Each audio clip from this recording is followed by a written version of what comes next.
السلام علیکم ورحمۃ اللہ وبرکاتہ۔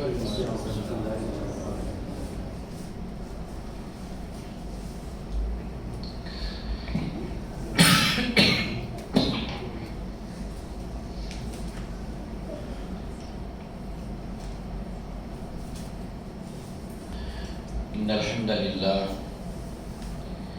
نحمده ونستعینه ونستغفره ونؤمن به ونتوکل علیہ ونعوذ باللہ من شرور انفسنا ومن سیئات اعمالنا من يهده الله فلا مضل له ومن يضلل فلا هادي له واشهد ان لا اله الا الله وحده لا شريك له واشهد ان محمدا عبده ورسوله اما بعد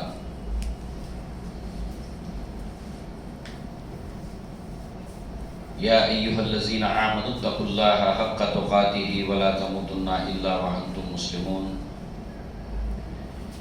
يا أيها الناس اتقوا ربكم الذي خلقكم من نفس واحدة وخلق منها زوجها وبث منهما رجالا كثيرا ونساء واتقوا الله الذي تساءلون به والأرحام إن الله كان عليكم رقيبا يا أيها الذين آمنوا اتقوا الله وقولوا قولا سديدا يصلح لكم أعمالكم ويغفر لكم ذنوبكم ومن يطع الله ورسوله فقد فاز فوزا عظيما فإن خير الحديث كتاب الله وخير الهدي هدي محمد صلى الله عليه وسلم وشر الأمور محدثاتها وكل محدثة بدعة وكل بدعة ضلالة وكل ضلالة في النار وقال اللہ تبارک وتعالی قال ربی بما اغویتنی لأزینن لهم فی الارض ولأغوینهم اجمعین الا عبادک منهم المخلصین رب اشرح لی صدری ویسر لی امری واحلل عقدۃ من لسانی یفقهوا قولی اللهم ارنا الحق حقا وارزقنا اتباعه وارنا الباطل باطلا وارزقنا اجتنابه آمین یا رب العالمین۔ خاتمہ بالخیر یعنی انسان جب اس دنیا سے جائے تو اس کا خاتمہ خیر پر ہو، جس کو حسن خاتمہ بھی کہتے ہیں۔ یہ زندگی کا بہت ہی عظیم لمحہ ہے۔ اگر انسان کامیاب ہو جائے، اس کا خاتمہ خیر پر ہو، تو ایک کتنی ہی بڑی زندگی ہو اس کے اوپر یہ لمحہ بھاری ہے اگر انسان کا خاتمہ خیر کے اوپر ہو جائے۔ اور جیسے کہ اس عنوان کے تحت ہم نے اس سے پہلے بھی اس بات کو لے کر تاکیداً یہ بات کہی کہ ایک مسلمان کو اس بات کی ہمیشہ فکر ہونی چاہیے کہ اس کا خاتمہ کیسے ہوگا۔ اس بات کو لے کر اسے خوف ہونا چاہیے، چونکہ یہ انبیاء کا طریقہ ہے۔ یوسف علیہ السلام کی مثال ہمارے سامنے موجود ہے، ایک نبی ہے، مگر اللہ تعالیٰ سے دعا مانگتے ہیں انت ولی فی الدنیا والآخرہ توفنی مسلما والحقنی بالصالحین، مجھے فنا مسلمانوں میں دے، ولا تموتن الا وانتم مسلمون، تمہیں موت نہ آئے مگر ایک مسلمان کی حیثیت سے۔ یہ فراموش کرنے والی چیز نہیں ہے، یہ ایسی چیز نہیں ہے کہ جس سے انسان غافل ہو جائے۔ بہرحال اس کی ایک لمبی فہرست ہے۔ خاتمہ بالخیر کو لے کر انبیاء ہوں، اسلاف ہوں،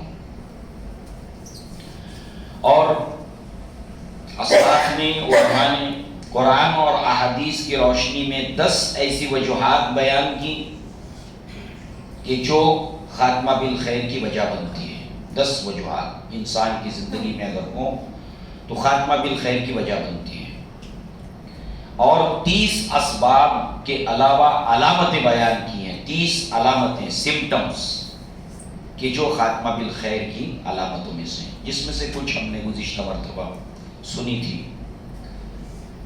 آج ایک سبب خاتمہ بالخیر کا وہ ہے اخلاص۔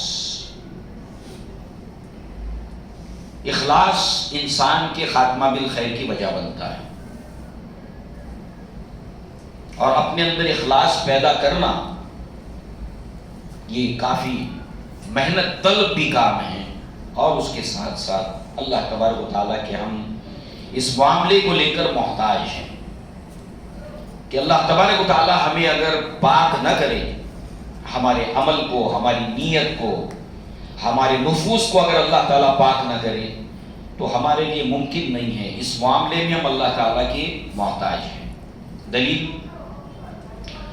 قرآن مجید میں سورہ نور کے اندر اللہ تعالیٰ نے فرمایا وَلَوْلَا فَضْلُ اللَّهِ عَلَيْكُمْ وَرَحْمَتُهُ مَا زَكَىٰ مِنْكُمْ مِنْ أَحَدٍ أَبَدًا وَلَكِنَّ اللَّهَ يُزَكِّي مَن يَشَاءُ وَاللَّهُ سَمِيعٌ عَلِيمٌ۔ اگر اللہ تعالیٰ کا فضل تمہارے ساتھ شامل نہ ہوتا، اللہ تعالیٰ کی رحمت تمہارے ساتھ شامل حال نہ ہوتی، تو تم میں سے ایک بھی آدمی ما زکا منکم من احد، ایک بھی انسان ایسا نہیں ہے جو اپنا نفس کو پاک کر سکتا تھا، اپنی پاکیزگی اختیار کر سکتا تھا۔ وَلَكِنَّ اللَّهَ يُزَكِّي مَن يَشَاءُ، بلکہ اللہ تعالیٰ جس کا چاہتا ہے تزکیہ کرتا ہے، اور بے شک اللہ سننے والا ہے اور علم والا ہے۔ قرآن مجید میں اکثر آیات اللہ تعالیٰ کے دو ناموں کے اختتام کے ساتھ دو ناموں کے ساتھ ختم ہوتی ہیں، اور اس کا گزشتہ عنوان کے ساتھ میں نسبت ہوتی ہے، تعلق ہوتا ہے، یعنی اللہ سننے والا ہے اور علم والا ہے۔ کون اللہ کا بندہ ہے جو اللہ تعالیٰ سے اپنے اخلاص کے لیے دعا کرنے والا ہے، اپنے نفس کی پاکیزگی کے لیے دعا کرنے والا ہے؟ اگر وہ دعا کرنے والا ہے تو اللہ سننے والا ہے، اور اللہ تعالیٰ بہت زیادہ علم والا ہے۔ اس اعتبار سے یہ تو قرآن مجید کی اور بھی آیات ہیں، ایک دلیل ہو گئی۔ اب ایک اللہ کے نبی صلی اللہ علیہ وسلم کی دعا ہے جو مسلم شریف کے اندر ہے۔ اللہ کے نبی اسی چیز کا سوال کرتے تھے، سمیع علیم پہ بات ختم ہوئی۔ اللہ کو معلوم ہے کون اللہ سے اس معاملے میں دعا کرنے والا، اور ہمارے اسلاف اس معاملے میں دعا کرتے تھے۔ یوسف علیہ السلام کی مثال سامنے آ گئی، ڈھیروں مثالیں۔ ایک مسلمان اس سے غافل نہیں ہو سکتا، ایک مومن اس سے غافل نہیں ہو سکتا۔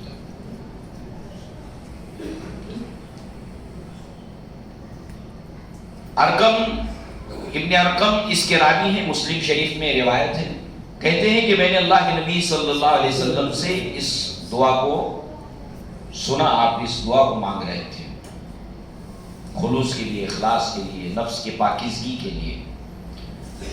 اللہم انی اعوذ بک من العجز والکسل والجبن والحرم وعذاب القبر۔ 5 چیزوں سے پہلے حصے میں اللہ کے نبی نے پناہ مانگی۔ اے اللہ، میں عاجزی سے، لاچاری سے اور سستی سے تیری پناہ میں آتا ہوں، بزدلی سے، بڑھاپے سے تیری پناہ میں آتا ہوں، اور عذاب قبر سے۔ یہ 4 کمزوریاں ہیں جو انسان کو کچھ کرنے نہیں دیتی۔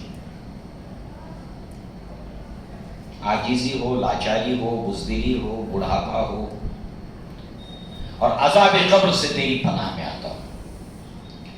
اللہم آتی نفسی تقواہا وزکیہا وانت خیر من زکاہا وانت ولیہا ومولاہا۔ اے اللہ، میں تجھ سے سوال کرتا ہوں کہ تو میرے نفس کا تزکیہ عطا فرما، تو ہی اس کا بہترین تزکیہ کرنے والا ہے، تو اس کا ولی ہے، تو اس کا مولا ہے۔ اللہم انی اعوذ بک من علم لا ینفع، ایسے علم سے میں تیری پناہ میں آتا ہوں جس کا کوئی فائدہ نہیں، بے نفع علم۔ وَمِن نَفْسٍ لَا تَشْبَعُ، اور ایسے نفس سے جو بھرتا نہیں ہے. اللہم انی اسالک من علم لا ينفع ومن قلب لا یخشع، اور ایسے دل سے جو تجھ سے ڈرتا نہیں. وَمِن نَفْسٍ لَا تَشْبَعُ وَعَنْ دَعْوَةٍ لَا يُسْتَجَابُ لَهَا، اور ایسی دعوت سے، ایسی دعا سے جو قبول نہیں ہوتی ہے. تو اس کے اندر اللہ کے نبی صلی اللہ علیہ وسلم نے نفس کی پاکیزگی کے لیے، خلوص کے لیے، اخلاص کے لیے اللہ تعالیٰ سے دعا مانگی. اور سورہ نور میں اللہ تعالیٰ نے فرمایا کہ اللہ تعالیٰ پاکیزہ کرنے والی ذات صرف اللہ کی، اگر اللہ نہیں چاہے گا تو ایک بھی بندے کا تزکیہ نہیں ہو سکتا، پاکیزگی نہیں ہو سکتی. اب بندوں میں سے کون ہے جو اپنی اس محتاجی کو سمجھے کہ اس کے اندر خلوص و اخلاص اللہ تعالیٰ پیدا کرے. اب خلوص کیا ہے؟ اس میں دو چیزیں ہیں بنیادی طور پر. اس کے اوپر بہت لمبی چوڑی بات ہو سکتی ہے، مگر خاتمہ بالخیر کے لیے خلوص ضروری ہے. اور فضیل بن عیاض جو بہت بڑے کبار تابعین میں سے ہیں، کہتے ہیں کہ اخلاص اور خلوص جس کے ساتھ جو حسن عمل کیا جائے اس میں دو چیزیں ہیں.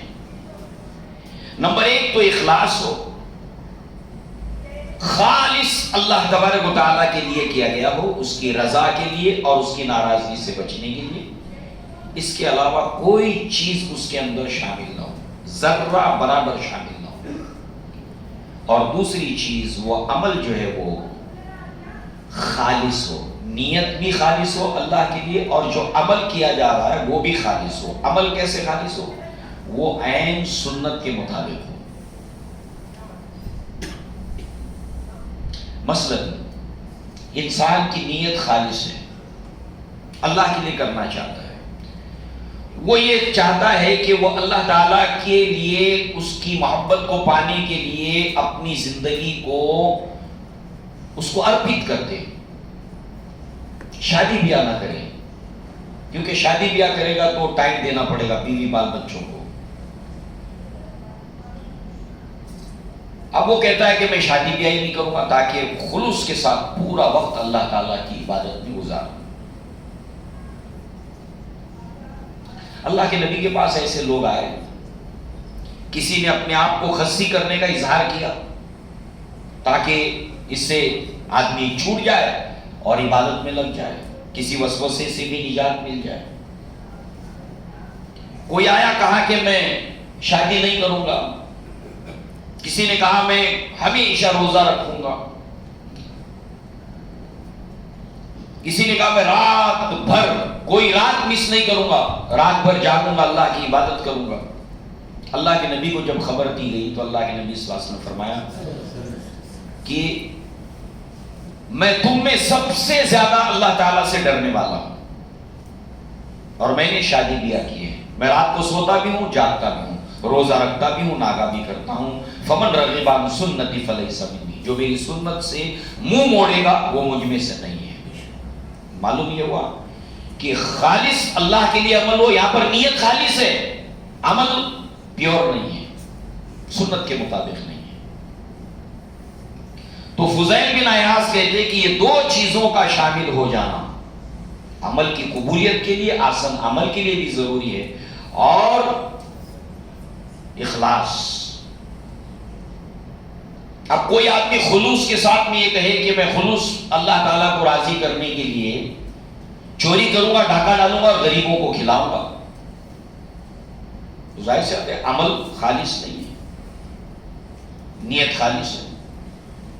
تو ان دونوں چیزوں کا ہونا لازم ہے. لہذا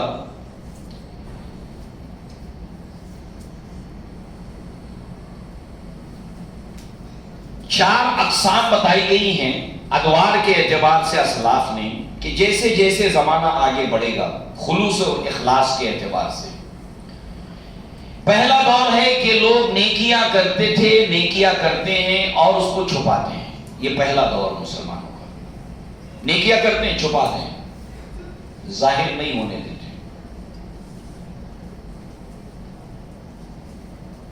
سوائے اللہ کے اور ان کے کسی کو بھی نہیں پتا ہے۔ دوسرا دور ہے نیکیاں کر کر اس کی تشہیر کرنے کا دور، نیکیاں کرنا اور اس کی پبلسٹی کرنا، یہ دوسرا دور۔ تیسرا دور ایسے نیک کاموں کو گنوانے کا فہرست، ہم نے یہ کیا یہ کیا یہ کیا، جبکہ سرے سے وہ کام کیا ہی نہیں ہے، یہ تیسرا دور۔ نیک کام کیا نہیں ہے مگر گنوا رہے ہیں، یہ کیا یہ کیا، کیا نہیں ہے۔ اور چوتھا دور جو ہے وہ کرتے گناہ ہیں اور بتاتے نیکیاں ہیں۔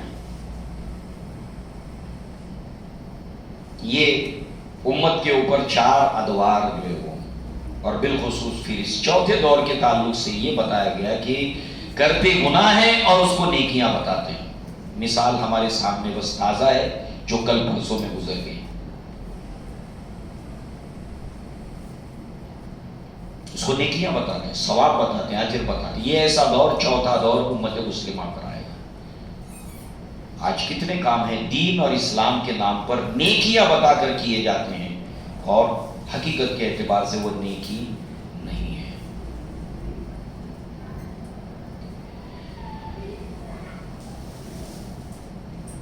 اب ایک صحابہ کرام کے دور کا جو ہے وہ واقعہ ہے۔ سیدنا مسلمہ رضی اللہ عنہ یہ کہتے ہیں کہ رومیوں کے ساتھ جنگ کے دوران ایک واقعہ پیش آیا، اور وہ واقعہ یہ تھا کہ رومیوں کے اوپر فتح نہیں ہو رہی تھی، مسلمانوں نے قلعے کا محاصرہ کر لیا تھا۔ قلعے کا محاصرہ کر لیا تھا اور مسلمانوں کو فتح نہیں ہو رہی تھی اور محاصرے میں کافی تاخیر ہو رہی تھی، تو ایک شخص نے جو ہے وہ، جو منہ پہ ڈھانٹا بندھا ہے، انہوں نے جو ہے وہ مسلمانوں کے لیے جو ہے وہ سرنگ نکالی اور سرنگ کے اندر سے قلعے میں جانے کا راستہ بنایا، جس کے نتیجے میں مسلمان اندر داخل ہو گئے، قلعے کا دروازہ کھولا اور اللہ تعالیٰ نے مسلمانوں کو فتح آ گئی تھی۔ اب سیدنا مسلمہ رضی اللہ عنہ کہتے ہیں کہ میں نے اعلان کیا کہ وہ کون موجد تھا، کس نے اس کی ایجاد کی تھی، جس نے سرنگ نکالی تھی، اس کو بہت انعام دیا جائے گا، مگر معلوم ہی نہیں شخص کون ہے، کہاں ہے، کسی کو پتا نہیں آتا نہیں۔ اور یہ تحقیق، یہ انکوائری چل رہی ہے، کون ہے وہ شخص۔ اللہ تعالیٰ نے اتنی بڑی فتح عطا کی، اتنا بڑا کام، رومیوں کے اوپر فتح ملی۔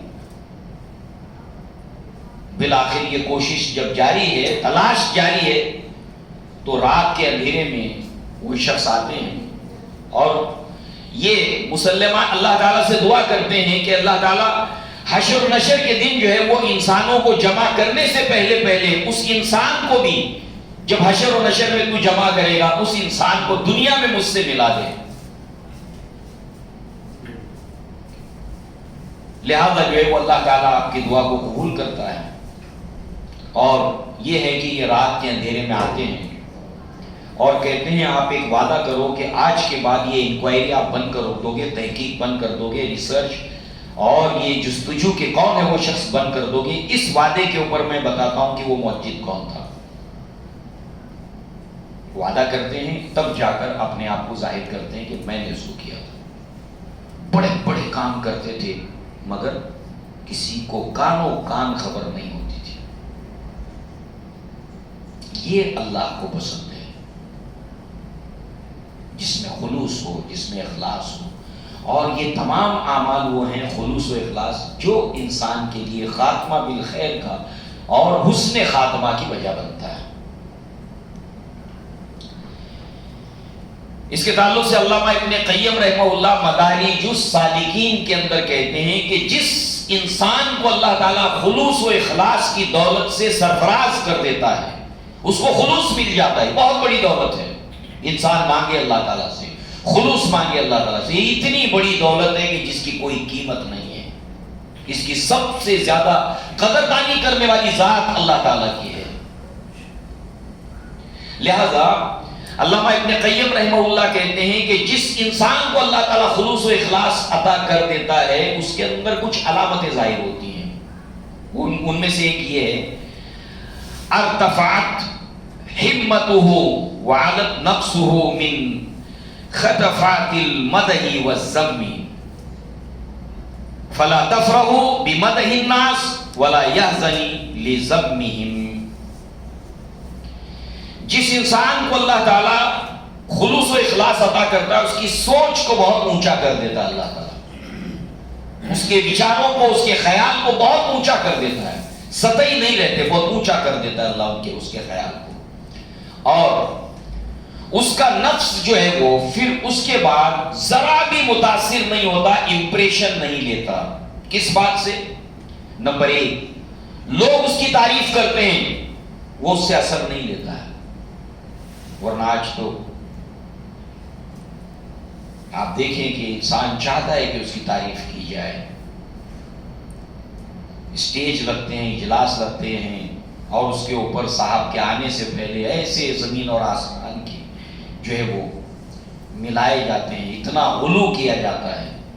مگر اللہ جس کو خلوص و اخلاص عطا کرتا ہے اس کو لوگ تعریف کریں، اس سے کوئی فرق واقع نہیں ہوتا، بلکہ وہ اللہ سے ڈرتا ہے کہ کوئی اس کی تعریف کرے.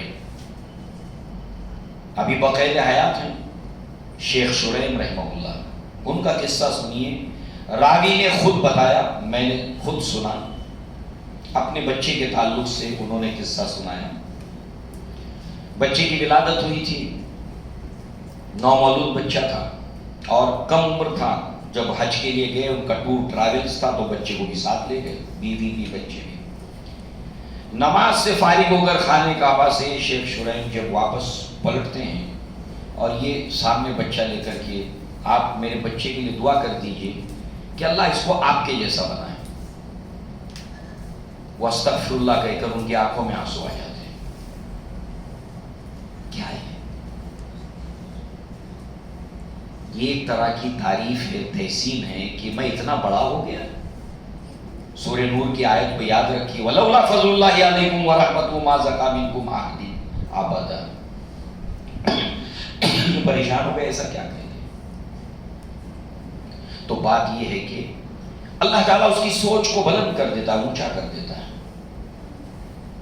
اور لوگ اس کی مدح تعریف کریں، اس سے اس کو کوئی فرق واقع نہیں ہوتا ہے، اس کا وہ اثر نہیں لیتا ہے.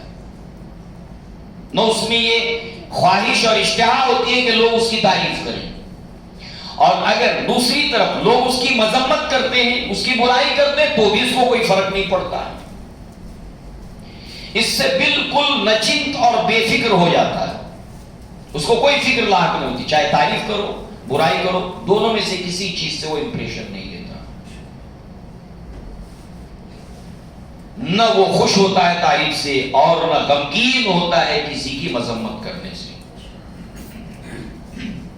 اور اللہ کے نبی نے اس لائن سے کہ اس ایک بندے مومن کے اندر خلوص و اخلاص پیدا ہو، اللہ کے نبی نے تعلیم اور تربیت کا پورا سامان قرآن اور نبی نے ہم کو دے دیا ہے. شاید کوئی قوم ہو جس کے پاس شاید کیا کوئی قوم ایسی نہیں ہے جس کے پاس اتنا خزانہ ہو کہ انسان کے دل کو پیور کیسے کیا جائے، کسی کے لیے عمل کو کیسے پیور کیا جائے. کوئی نہیں ہے، ریکارڈ کے اوپر کوئی نہیں ہے، نہ کوئی ہو سکتی ہے. اب آپ دیکھیے اللہ کے نبی صلی اللہ علیہ وسلم نے اس معاملے میں ہمیشہ تعریف سے بچنا چاہیے، یہ نقصان دہ ہے.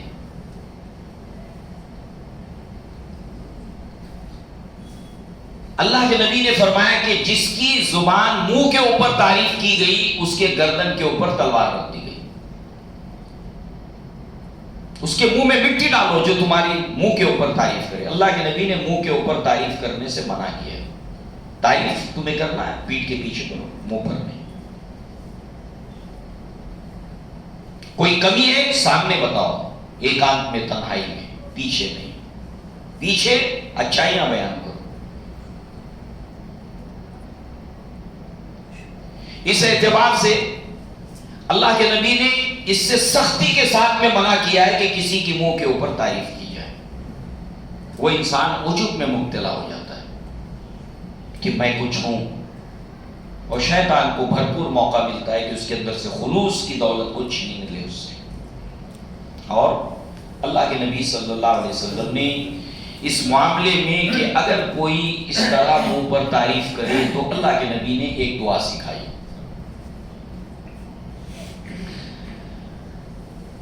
اللہم لا تؤاخذنی بما یقولون، اے اللہ یہ جو کچھ کہہ رہے ہیں میرے بارے میں، ان کے کہنے کے مطابق میری پکڑ مت کرنا.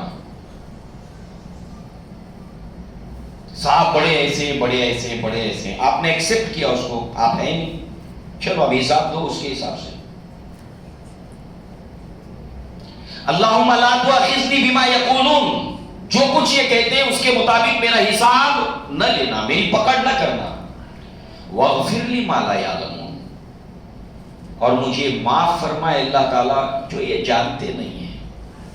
تجھے پتا ہے، مجھے پتا ہے، ان کو نہیں معلوم ہے. اگر میری حقیقت ان کو پتا چل جائے، میں کیا ہوں ان کو اگر پتا چل جائے تو یہ تعریف نہ کریں میری. تجھے معلوم ہے اے اللہ، ان تمام خطاؤں کو تو معاف کر دے. واغفر لی ما لا یعلمون وجعلنی خیرا مما یظنون، اور اے اللہ میرے اندر ایسی بھلائیاں پیدا کر کہ جس کا یہ گمان بھی نہ کر سکے، نہ انہیں دکھائی دے گی وہ بھلائی اور نہ یہ تعریف کریں گے. ایسا خیر، خیر مجھے چاہیے مگر لوگوں کو پتا نہ چلے وہ خیر، ان کو گمان تک نہ ہو. علم میں آنے کی بات تو دور، گمان تک نہ ہو ان کو اس خیر کے تعلق سے. کیسی جامع دعا ہے آپ سمجھیں. دنیا کے سارے ذہین لوگ مل کر خلوص و اخلاص پیدا کرنے کے لیے ایسے کلمات کو جمع نہیں کر سکتے.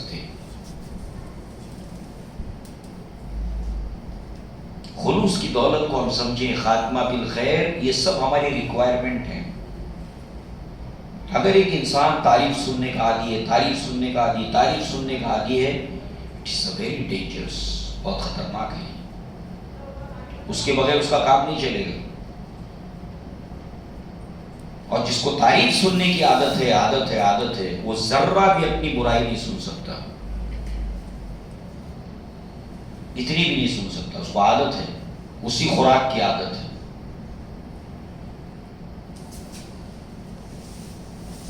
اب صحابہ کرام کو دیکھیے آپ، عمر بن الخطاب رضی اللہ عنہ بھرے مجمع کے اندر کہتے ہیں کہ لوگوں ہماری غلطی پر اگر تم ہمیں نہ ٹوکو نہ روکو، تمہارے اندر کوئی بھلائی نہیں ہے، کوئی بھلائی نہیں تمہارے اندر. اور اگر ہم تمہاری روک ٹوک کو قبول نہ کریں تو ہمارے اندر کوئی خیر نہیں.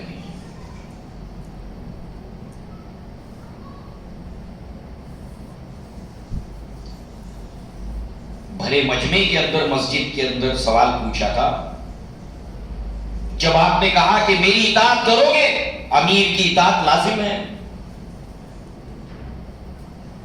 بغیر اطاعت کے امیر کچھ نہیں. امیر کی اطاعت، قوت طاقت اس کو ملتی ہے اطاعت کے ذریعے سے، اور وہ اس طاقت کا استعمال کرتا ہے اسلام کے لیے، دین کے لیے. تو کہتے ہیں کہ کیا تم میری اطاعت کرو گے، میری فرما برداری کرو گے؟ ایک صاحب کھڑے ہو جاتے ہیں، کہتے ہیں کہ پہلے یہ بتائیے کہ آپ نے جو لباس پہن رکھا ہے یہ مال غنیمت کا کپڑا ہے. سب کو ایک ایک چادر آئی تھی اور آپ کا قد اتنا بڑا ہے کہ آپ کا ایک چادر میں لباس بن نہیں سکتا. تو پہلے یہ بتائیں کہ یہ آپ نے ایک سے زائد چادر جو لی ہے، آپ کو حق نہیں تھا، اس کا حساب دو، پہلے اس کا جواب دو. برا مانا، پابندی لگائی، نوکری سے نکالا، انکوائری بٹھائی. بھرے مجمع کے اندر اس کو ایکسپٹ کیا. یہ تربیت ہو کر اس جگہ تک پہنچتے تھے. تب جا کر اللہ کی مخلوق اپنے آپ کو پرسکون پاتی تھی ایسی شخصیتوں کے ذریعے سے. یہ اللہ کی مخلوق کے لیے رحمت ثابت ہوتے تھے. اور پھر یہ ہوا کہ انہوں نے اپنے بیٹے عبداللہ ابن عمر سے کہا کہ تم جواب دو اس کا. عبداللہ ابن عمر کہتے ہیں کہ اصل میں میرے والد کا قد بڑا ہے، ان کو ایک چادر میں ان کا لباس بننا نہیں تھا، ان کے لباس میں لگے تھے پیبند. تو میں نے سوچا کہ اپنے حصے کی چادر میں دے دوں، تو انہوں نے 2 چادر سے بنا، ایک میری اور ایک ان کی چادر۔ بیٹے نے دی اپنے حصے کی چادر، کہا ہاں اب آپ جو حکم دے ہم آپ کی فرما برداری کریں گے، ہم آپ کی اطاعت کریں گے۔ تو علامہ ابن قیم رحمہ اللہ کہتے ہیں کہ جب اللہ تعالیٰ کسی کے اندر اخلاص پیدا کرتا ہے تو اس کو کوئی فرق نہیں پڑتا، کوئی اس کی تعریف کرتا ہے، تنقید کرتا ہے، مذمت کرتا ہے، اس سے وہ اثر نہیں لیتا۔ اور اس معاملے میں ہمیں اپنی تربیت کرنی ہے، اس معاملے میں کہ ہم اپنے کانوں کو اپنی تعریف سننے کا عادی نہ بنائیں۔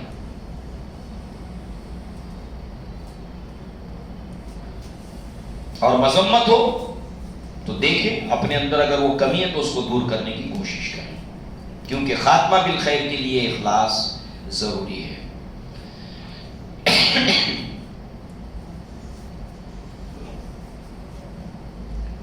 اس کے تعلق سے علامہ ابن قیم ایک بات اور فرماتے ہیں، ما صدق اللہ من اراد ان یشتہر، جو انسان جو ہے وہ شہرت کا ارادہ رکھتا ہے، ناموری کا ارادہ رکھتا ہے، وہ انسان اللہ تبارک و تعالیٰ سے جو اس نے وعدہ کیا ہے وہ پورا کر ہی نہیں سکتا۔ اللہ اکبر، اللہ سے جو وعدہ اس نے کیا وہ پورا نہیں کر سکتا۔ جس کو شہرت کی چاہ ہے، جس کو ناموری کی چاہ ہے، اللہ سے جو اس نے وعدہ کیا وہ پورا نہیں کر پائے گا۔ اب اس کے اندر پورا ایک ٹاپک ہے ریسرچ کا کہ جو انسان شہرت کا بھوکا ہے اللہ کے وعدے کو پورا نہیں کر سکتا۔ کتنا گمبھیر ہے یہ ٹاپک، کتنا گمبھیر، انسان اس کو سمجھتا نہیں ہے۔ اسی طریقے سے آپ دیکھیے کہ خلوص و اخلاص کو لے کر نسائی کے اندر ایک روایت ہے اور البانی رحمہ اللہ نے اس کو صحیح قرار دیا۔ ایک اعرابی بدو تھا، اللہ کے نبی پر ایمان لایا، اللہ کے نبی سے کہا کہ اللہ کے نبی میں اسلام لایا ہوں، ایمان لایا ہوں۔ اعرابی دیہاتی کہا میں اللہ کی راہ میں ہجرت کرنا چاہتا ہوں۔ اللہ کے نبی صلی اللہ علیہ وسلم نے صحابہ کی ایک جماعت کے حوالے اس کو کر دیا کہ تم جب ہجرت کرنا تو اس کو بھی ساتھ لیتے جانا۔ لہذا جو ہے وہ اس نے ہجرت کی، اسلام لایا، ہجرت کی، بڑے بڑے اعمال کی توفیق اللہ نے اس کو دی، اور خیبر کی جنگ کے اندر وہ شہید ہوا۔ لہذا اللہ کے نبی صلی اللہ علیہ وسلم نے خیبر کی جنگ کے اندر جب یہ فتح ہوا خیبر، تو اللہ کے نبی صلی اللہ علیہ وسلم نے مال غنیمت کو تقسیم کیا، اور یہ اعرابی تھا مگر چونکہ بھیڑ بکریاں چرانے کے لیے چلا گیا تھا، اللہ کے نبی نے مال غنیمت کے اندر اس کا حصہ صحابہ کے حوالے کیا کہ یہ اس کو دے دینا، یہ اس کا حصہ ہے۔ اب جو ہے وہ صحابہ کرام نے جب وہ بکریاں چرا کے واپس آیا تو اس کے حوالے کیا کہ اللہ کے نبی نے آپ کو دیا، یہ آپ کا مال غنیمت میں حصہ ہے۔ اس کے بعد وہ مال و غنیمت لے کر جو اس کے حصے میں صحابہ نے دیا اس کو لے کر نبی کے پاس آتا ہے اور کہتا ہے کہ اللہ کے نبی صلی اللہ علیہ وسلم، میں نے اس مال و زر کے لیے آپ کی اتباع نہیں کی ہے، میں نے تو یہ سوچ کر اتباع آپ کی ہے، اسلام لایا ہوں کہ میں اللہ کی راہ میں جنگ کروں اور تیر مجھے یہاں لگے، یہاں اللہ کی راہ میں تیر مجھے اس حلقوم کے اندر اشارہ کر کے بتایا کہ مجھے تیر یہاں لگے، اس لیے میں اسلام لایا، میری نیت یہ کہ مجھے یہاں تیر لگے۔ اللہ کے نبی صلی اللہ علیہ وسلم نے فرمایا کہ اگر تو نے خلوص و اخلاص کے ساتھ اس چیز کو مانگا ہے تو اللہ تجھے عطا کرے گا۔ اور ایسے ہی وہ جنگ میں شریک ہوا، اسی جگہ کے اوپر اس کو تیر لگا تھا۔ صحابہ کرام اس بدو کو، اعرابی کو اٹھا کر نبی کے پاس لاتے اور کہتے ہیں اللہ کے نبی، اللہ کے نبی کہتے ہیں یہ وہی اعرابی ہے؟ صحابہ کہتے ہیں ہاں اللہ کے نبی وہی اعرابی ہے۔ اللہ کے نبی صلی اللہ علیہ وسلم جو ہے وہ اس کی تدفین ہوتی ہے، اللہ تعالیٰ سے دعا کرتے ہیں اللہم ھذا عبدک خرج مہاجرا فی سبیلک فقتل شہیدا انا شہید علی ذلک۔ اے اللہ تعالیٰ یہ تیرا بندہ ہے، ایک اسلام لایا، اس نے اللہ کی راہ میں تیری راہ کے اندر ہجرت کی، تیری راہ میں قتال کیا، شہادت پائی، اے اللہ تبارک و تعالیٰ میں گواہی دیتا ہوں اس بندے کے تعلق سے، میری گواہی کو قبول فرما۔ اللہ کے رسول صلی اللہ علیہ وسلم نے اس کی گواہی دی، اس کے خلوص کی، اس کے اخلاص کی، اس کی شہادت کی، اس کے اسلام کی، اس کی ہجرت کی۔ جس کی گواہی اللہ کے رسول دے دیں اس کا کیا کہنا ہے؟ یہ ہے خاتمہ بالخیر اگر خلوص انسان کے اندر ہے، اللہ کے نبی نے فرمایا کہ اس کو خالصتاً یہ تیری نیت ہے، اللہ تعالیٰ اسے تجھے وہ عطا کرے گا۔ اس کی نیت تھی، اس کی دعا تھی، نبی کی دعا تھی۔ معلوم کیا ہوا کہ ہمیں خاتمہ بالخیر کے لیے اخلاص کے اوپر محنت کرنی چاہیے اور اس کا علم حاصل کرنا چاہیے، کیونکہ ہر عمل کے کرنے کے لیے علم کا راستہ اختیار کرنا ضروری، اور وہ علم اللہ کے رسول نے دیا۔ بتائیے ایسی باریکیاں خلوص و اخلاص کو پیدا کرنے کے لیے کہیں کسی لٹریچر میں مل سکتی ہیں اسلام کو چھوڑ کر؟ ایسے ایگزامپلس، ایسے سیمپلس، ایسی مثالیں، ایسے اقوال، اتنی باریکیوں کے ساتھ ریسرچ، علامہ ابن قیم کی کتابیں، علامہ ابن اسلاف کی کتابیں ڈھیروں۔ یہ کس لیے ہے؟ یہ امت کے اندر خلوص و اخلاص پیدا کرنے کے لیے۔ آج امت کے اندر جو دیا پانچا انتشار ہے، اس کی وجہ کیا ہے؟ اس کی وجوہات کے اندر یہ خلوص نہیں ہے، اخلاص نہیں ہے۔ لہذا اس کے علاوہ جو اگلی چیز ہے وہ ہے حسن ظن۔ خاتمہ بالخیر کے لیے دوسری چیز، پہلے ہم نے دیکھا شرک سے بچنا، خاتمہ بالخیر کے لیے بدعات سے بچنا، خاتمہ بالخیر۔ نمبر 3، تیسرا سبب خلوص و اخلاص، اور چوتھی چیز ہے اللہ سے اچھا گمان کرنا۔ اب اس حوالے سے آپ دیکھیں، اللہ تعالیٰ نے قرآن میں فرمایا کہ ان الذین آمنوا والذین ہاجروا وجاہدوا فی سبیل اللہ اولئک یرجون رحمت اللہ واللہ غفور رحیم۔ بے شک وہ جو ایمان لائے اور انہوں نے ہجرت کی، اللہ کی راہ میں انہوں نے جہاد کیا، اور یہ وہ لوگ ہیں جو اللہ تبارک و تعالیٰ کی رحمت کے امیدوار ہیں، اللہ سے امید لگائے ہیں کہ اللہ تعالیٰ ان کے اوپر اپنی رحمت کرے گا، واللہ غفور رحیم، اور بے شک اللہ تعالیٰ غفور ہے اور اللہ تعالیٰ رحیم ہے۔ اعمال بھی ہیں اور اعمال کے ساتھ ساتھ اللہ تعالیٰ سے امید بھی ہے۔ لہذا صرف گمان، اس کے تعلق سے اب آپ دیکھیے علامہ ابن قیم رحمہ اللہ الجواب الکافی کے اندر روشنی ڈالتے ہوئے کہتے ہیں کہ حسن ظن کو واضح کرتے ہوئے کہتے ہیں کہ اگر حسن ظن کی وجہ عمل پر آمادگی ہے، آدمی اللہ سے اچھا گمان کرتا ہے اور اس کے نتیجے میں اس کے اندر عمل پیدا ہوتا ہے، حسن ظن اللہ سے اور نتیجے میں عمل پیدا ہوتا ہے، تو یہ سچ مچ اللہ تعالیٰ کے اوپر حسن ظن ہے۔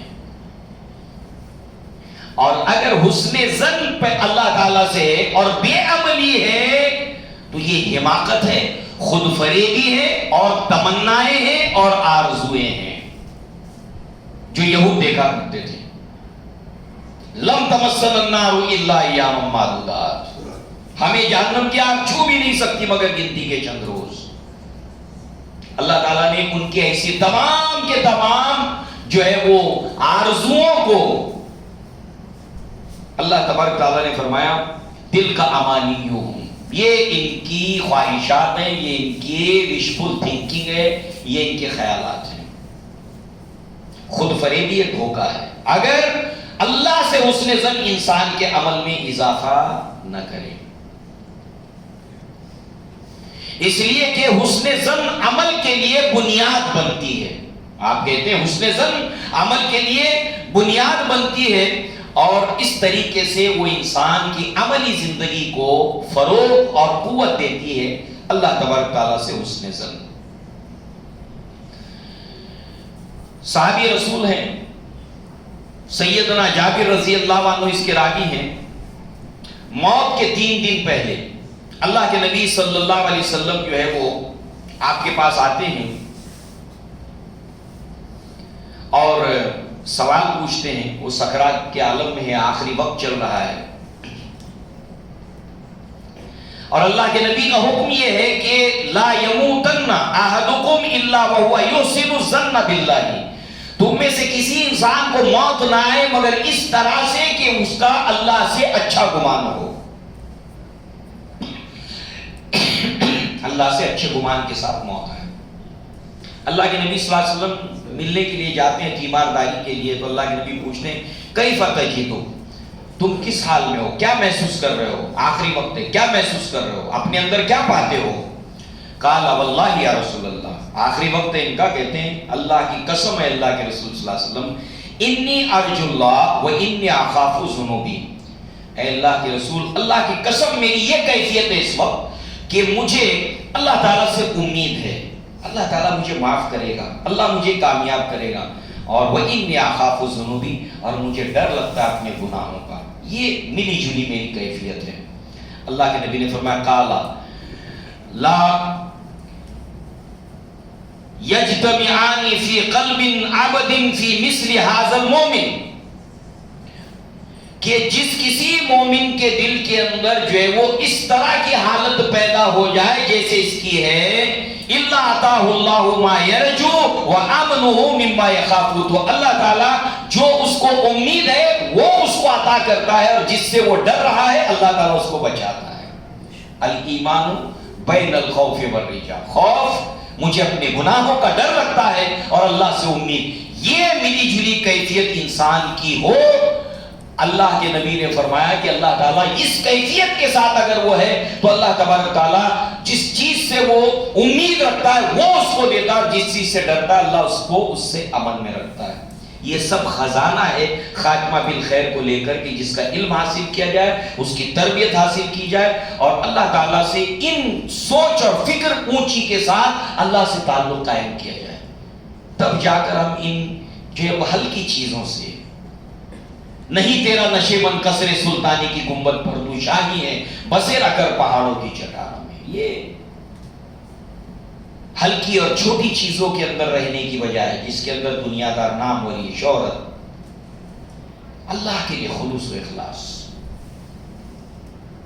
اپنے ایموشنز اونچے کرنا, اپنی سوچ کو اونچا کرنا, جو صحابہ کرام کی تھے. دیکھیے کتنی بلند سوچ تھی, سمپل لیونگ ہائی تھنکنگ جس کو ہم کہتے ہیں, کتنی بلند ترین سوچ تھی ان لوگوں کی کہ جہاں تک گمان تک نہیں جا سکتا انسان کا, جو دعا کے اندر شامل ہے. ابھی ہم نے دعا کے اندر دیکھا. لہذا جو ہے وہ حسن ظن اللہ تبارک و تعالیٰ سے, اور اللہ کے نبی صلی اللہ علیہ وسلم نے فرمایا انا عند الظن عبدی بی, میں بندے کے ساتھ ویسا ہی معاملہ کرتا ہوں جیسا وہ میرے بارے میں گمان کرتا ہے. اب ہم جانتے ہیں, ہمارے سامنے مثالیں چاہیے اس مسئلے کو لے کر, بہت مثالیں ہیں. ان میں سے معاذ بن جبل رضی اللہ عنہ کو ہم سب جانتے ہیں, کتنے بڑے عالم صحابی رسول ہیں انصار میں سے, اور یہ وہی صحابی ہیں جن کے تعلق سے اللہ کے نبی نے فرمایا کہ معاذ مجھے تم سے محبت ہے, تم ہر نماز کے بعد اس دعا کو پڑھا کرو, اللہم اعنی علی ذکرک و شکرک و حسن عبادتک. یہ وہ صحابی رسول ہیں جن کو نبی کہہ رہے کہ مجھے آپ سے محبت ہے, جبکہ تمام صحابہ صحابیات آ کر کہتے کہ اللہ کے رسول مجھے آپ سے محبت ہے. کیا مقام ہے ان کا, اور یہ واقعتاً ایسی پرسنالٹی ہے معاذ بن جبل کی کہ جو بھی آدمی ان کے بارے میں پڑھے گا اللہ کی قسم اس کو محبت ہو جائے گی ان سے. اس کی دلیل ایک یہ بھی ہے کہ ایک تابعی ہے, انہوں نے معاذ بن جبل کے بارے میں صرف سنا سن کر محبت ہو گئی ان سے. انہوں نے سامان سفر باندھا, معاذ بن جبل سے جا کے ملوں گا. سامان سفر باندھ کر مدینہ میں آتے ہیں اور مسجد میں داخل ہوتے ہیں, اور مسجد میں داخل ہو کر دیکھتے ہیں کہ ایک جگہ کے اوپر کچھ لوگ دین کے مسئلے کو لے کر تنازع چل رہا ہے. نہیں ایسا نہیں, ایسا بحث چلتی, یہ نہیں, رائٹ رانگ, یس نو, بحث چل رہی, حل نہیں نکلتا. وہ سارے کے سارے اٹھتے ہیں اور ایک کونے میں ایک آدمی بیٹھتا ہے, اس کے پاس جاتے ہیں, اس کے سامنے اپنا مسئلہ رکھتے ہیں, وہ ایسے سمجھاتا ہے کہ ان کا جھگڑا ختم ہو جاتا ہے. ایک بار دو بار, کون آدمی ہے یہ تنازع کو ایسے جھٹکے میں ختم کر دیتا ہے. اللہ نے کیسا علم دیا ہے. پوچھتے کون ہے, کہتے معاذ بن جبل ہیں رضی اللہ. او میں تو ان کو جانتا. کہتے ابھی تو بھیڑ بھاڑ ہے, کل صبح میں مسجد میں سب سے پہلے داخل ہوں گا. اب یہ صبح سویرے جلد سب سے پہلے مسجد میں داخل ہونے کی فکر کے اندر، مسجد میں پہلے داخل ہونے کی فکر فجر کی نماز میں سب سے پہلے میں داخل ہونے والا ہو جاؤں، بڑی بات ہے، بہت بڑی بات ہے۔ مقابلہ، مسابقت، مقابلہ کرنا ہے نا، یہاں مسجد میں پہلے جاؤں گا جمعہ کے روز فجر کے اندر، I am the first person. تابعی ہیں، کہتے میں سوچا، ارادہ کر لیا، نیت کر لی، پہلے داخل ہو جاؤں گا مسجد۔ دیکھتا ہوں داخل ہوتے تو میرے پہلے ایک آدمی بیٹھا ہوا ہے، جا کر قریب جا کر دیکھا تو معاذ بن جبل، سلام کیا، ایسی کہا، اے معاذ مجھے تم سے محبت ہے۔ کہتے ہیں اپنا تعارف کراتے ہیں، میں خاص آپ سے ملنے کے لیے آیا ہوں، اور کوئی منشا نہیں اور کوئی ارادہ نہیں، کچھ نہیں۔ انہوں نے ان کو قریب بلایا اور کہا، سنو، اللہ کے نبی صلی اللہ علیہ وسلم نے فرمایا کہ جو خالص اپنے بھائی کی ملاقات کے لیے، اور کوئی اس میں غرض اور غایت نہیں، ملتا ہے اللہ کے لیے، بچھڑتا ہے اللہ تعالیٰ کے لیے، اور خالص اللہ کے لیے اپنے کسی بھائی سے محبت کرتا ہے، اس کا ملنا، اس کا بچھڑنا اللہ کے لیے ہے۔ اللہ کے نبی صلی اللہ علیہ وسلم نے اس کے مومن ہونے کے تعلق سے اور اس کے فضائل کو ان کو بیان کیا۔ لہذا وہ معاذ بن جبل ہے، اپنے آخری وقت میں اللہ تبارک و تعالیٰ سے جو ان کے کلمات ملتے ہیں، وہ اس کے اندر کہتے ہیں کہ جب موت کے وقت میں وہ اللہ تبارک و تعالیٰ سے جو ہے، وہ جو ان کی ہم کلامی ہے، مناجات ہے اللہ تبارک و تعالیٰ سے، کہ اللہ تبارک و تعالیٰ کہ جس دن سے میں نے اسلام کو قبول کیا ہے، اے اللہ تبارک و تعالیٰ میں یہ زندگی اس لیے نہیں میں نے گزاری ہے، اس لیے نہیں میں زندہ رہا، یا اس لیے نہیں میں زندہ رہنا چاہتا کہ اس کے ذریعے سے کھیتی باڑی کروں یا آب پاشی کروں، بلکہ اللہ تبارک و تعالیٰ میں تو اس لیے یہ زندگی چاہتا ہوں کہ تپتی دھوپ کے اندر روزہ رکھوں، رات کی ساعتوں کے اندر تیرا ذکر کر کے، نماز پڑھ کے تیری قربت حاصل کروں، اور اے اللہ تعالیٰ استفادہ کروں اہل علم سے، اور اے اللہ تعالیٰ میں زیادہ سے زیادہ تیرے دین کا علم حاصل کروں اور علم کی مجلسوں میں بیٹھوں، اس لیے میں زندگی چاہتا ہوں۔ زندگی میں اس لیے نہیں کہ میں کھیتی باڑی کروں، کاروبار اور تجارت کروں، مجھے زندگی اگر چاہیے تو اس کے لیے چاہیے۔ یہ ہے خلوص و اخلاص۔ لہذا ہم دیکھتے ہیں کہ جتنے بھی اللہ والے ہیں، ان سب کا خاتمہ ہمارے سامنے ہے۔ الحمدللہ اللہ تعالیٰ ان تمام ہمارے اسلاف کو بہت بہت بہت انگنت ان کے خواہشات اور شعور سے بہت اونچا بدلہ اللہ تعالیٰ دے کہ انہوں نے ایسے نیک اور صالح لوگوں کے خاتمے کو ریکارڈ پر لا کر ہمارے لیے ایک نظیر رکھ دی، ایک مثال رکھ دی، جو ہمارے لیے ایمان میں اضافے کی وجہ بنتی ہے۔ اللہ تبارک تعالیٰ ابو بکر صدیق کا خاتمہ آپ دیکھیے رضی اللہ عنہ، عمر بن خطاب کا خاتمہ دیکھیے۔ آپ اللہ تعالیٰ سے دعا مانگا کرتے تھے عمر بن الخطاب رضی اللہ عنہ، اللہم ارزقنی شہادتا فی سبیلک واجعل موتی فی بلدی رسولک۔ اے اللہ تو مجھے شہادت کی موت دینا تیری راہ کے اندر اور تیرے نبی کے شہر کے اندر۔ اب دیکھیے مدینہ تو دارالامن ہے، یہاں کوئی جنگیں ہو نہیں رہی ہیں، شہادت کی دعا مانگ رہے ہیں، اور وہ بھی نبی کے شہر میں تو دارالامن ہے، یہاں پر جنگوں نہیں ہونی ہے، مگر خلوص، مگر اخلاص اور اللہ سے گمان کہ دعا مانگیے، اللہ تعالیٰ نے جب اس دعا کو قبول کرنا ہے تو گمان ہے کہ اللہ تعالیٰ یہ دے گا، اللہ سے اچھا گمان ہے، اور اللہ سے دعا بھی ہے۔ کیوں؟ خاتمہ بالخیر چاہتے ہیں، حسن خاتمہ چاہتے ہیں، اور نبی کے شہر میں جس کو موت واقع ہو جائے، اللہ تبارک و تعالیٰ کے نبی صلی اللہ علیہ وسلم کی اس کو لے کر خوشخبریاں ہیں۔ اب اس اعتبار سے جو ہے وہ مدینہ کے اندر قیام بہت سے لوگ اس وقت اپنے کاروبار کا نقصان کر کے اپنی زندگیوں کے اندر پیسہ کمانے کی فکر کو چھوڑ کر اس وقت اللہ کے بہت سے بندے ایسے جو مدینہ میں صرف اس لیے اسٹے کیے ہیں کہ ان کو موت مدینہ میں آ جائے، نکلتے مدینہ سے باہر تو جلدی سے لوٹ کر پلٹ کر چلے آتے کہ اللہ تبارک تعالیٰ ان کی موت جو ہے وہ نبی کے شہر میں ہو جائے، نبی کے شہر میں مجھے موت دینا۔